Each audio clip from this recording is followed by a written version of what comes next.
This 9-year-old, this 9-year-old in Epworth, this 9-year-old sex worker. I hope everybody is aware of this. If you're not, then you've got a problem. Don't be ignorant. There's a 9-year-old, and she's a sex worker, and she's a prostitute. And if you've listened to her recording, radio recording clip, it's absolutely heartbreaking. Hi, how have you been? I've been good, thank you. I've been good. I really wanted to discuss this 9-year-old. Okay, guys. I'm waiting. Please come, because we need to discuss this issue. This 9-year-old. We should be angry and we should be outraged. And this is why I had done my video in the beginning in the first place, because these are the things we need to discuss. Davy says 9. Yes, she's 9 years old. She stays in Epworth and she's got a pimp and she takes drugs, alcohol abuse, just so she can make some money, a rough $2 a day, she says. And it's terrible. You can tell by her voice that she's so young.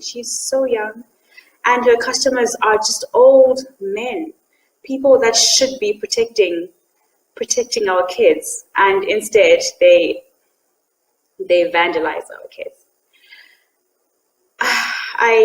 It's heartbreaking to see. Good morning, Gerald. Hi, Kuzanai. Hi.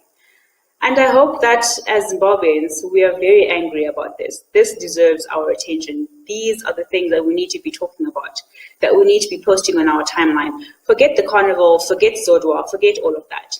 This is important. This is more pressing. And it's heartbreaking. This is not what our kids should be doing. It's not. You know, she even said that she can take, she can smoke weed so that she can fight off, her customers when they get violent. So they actually get violent and she has to defend herself. All for $2 a day that she gets from a pimp who spends all day in a bar. All day. And this is happening in our country. Whilst other people are buying fancy cars, are buying fancy mansions, are doing all sorts of stupid crap, this is what's happening to our kids. This is what's on the ground. And so I decided I was going to Google the MP of Epworth, and her name is Zalerah Makari. She's a ZANU-PF MP.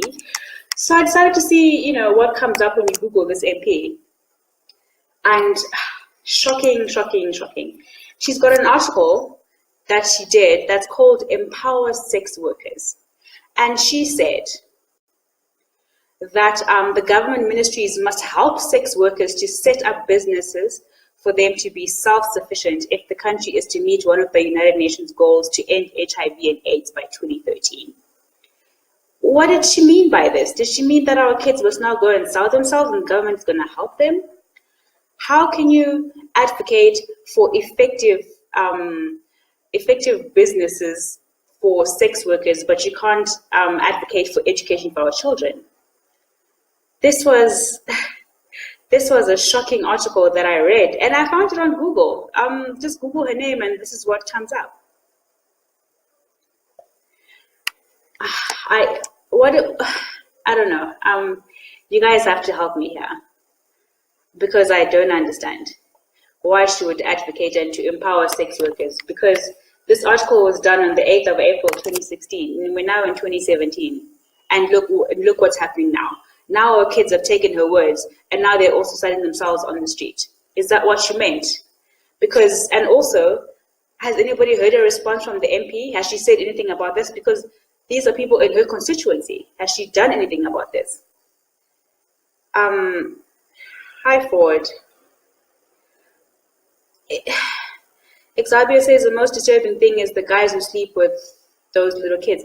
It's true. And the guys are old. And then it makes you also wonder, where are the police in all of this? Because, obviously she's out, she's probably at the bars where she picks up these people. The police that are meant to protect and serve our citizens, that are meant to protect us, are probably the ones who even advocate for this thing. So what is really going on? Because I would want to hear a response from the MP about this.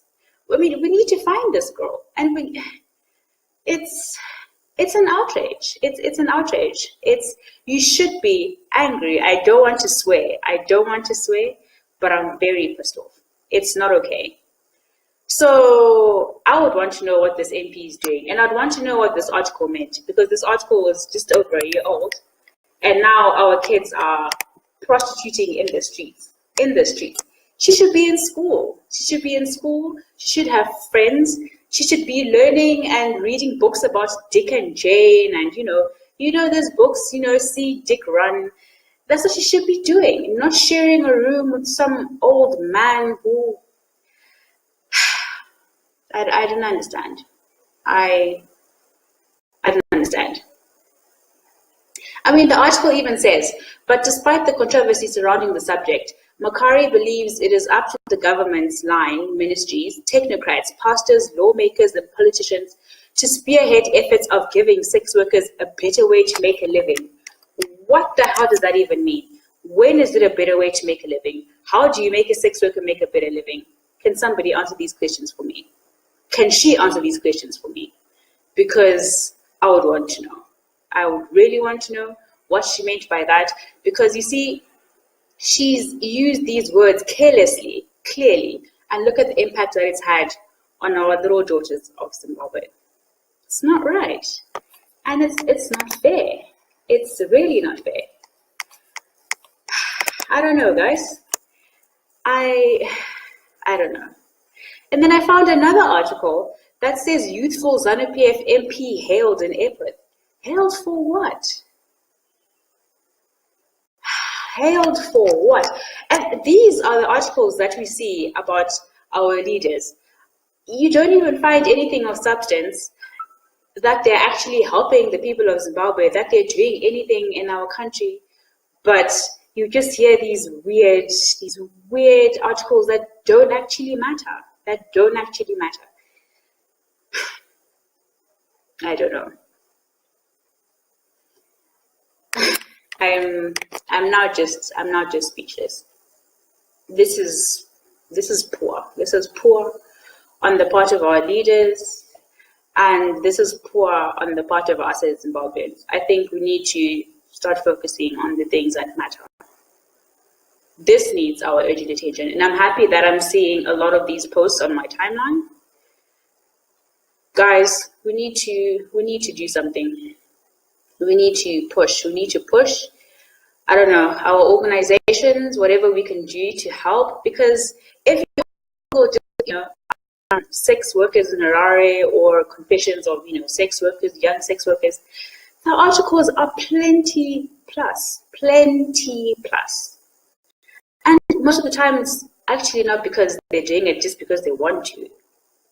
I mean, nobody wants to do that, but they're doing it because they have to. But as young as 9, and you'd actually hear her say that she would actually sleep with the baby first, and then she would have sex close to the door. Guys, it's not proper. It's not proper.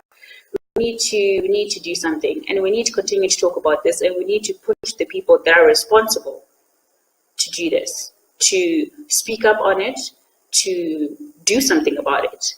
Because also talking about it is not enough. It's not enough.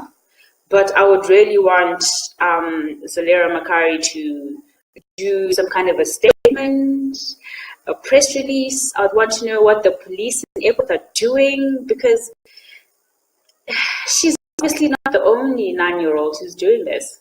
She's obviously not the only 9-year-old. And from the way that she talks to her, like, this is life. It can't be. It can't be. She can't be spending the rest of her life fending herself from perverts and old men. I don't know, guys. What do you guys think? This is actually, it's quite disturbing. And if you're not disturbed by this, then it's a problem. It's a big problem. But I think we need to rally up, and we need to continue to make this an issue of contention. We need to talk about this, and we need to argue more about this, and we need to do more about this. We really need to. It's really sad and it's really heartbreaking. And I just I had to take some time out of my day just to talk about this and just to let you guys know that this is important. This is what needs our attention. This is what needs our attention. We can't let that little girl stay like that. And I don't know, the people who interviews, I mean, I want to know, where she is and, what have they done since the interview? Because we can't also just interview her and then just let her be, She's said her story and it's a heartbreaking story. She's done her part. And I think now we must do our part as Zimbabweans. Because remember what I said, she's not just somebody else's daughter. She belongs to all of us. She belongs to all of us because she's part of this country. This is our Zimbabwe that we need to fix. And we need to start by fixing it.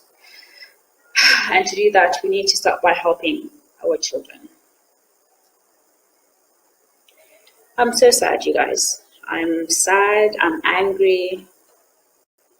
I don't want to hear more. I don't want to hear more articles like this. I don't want to read more articles like this because it's not what we.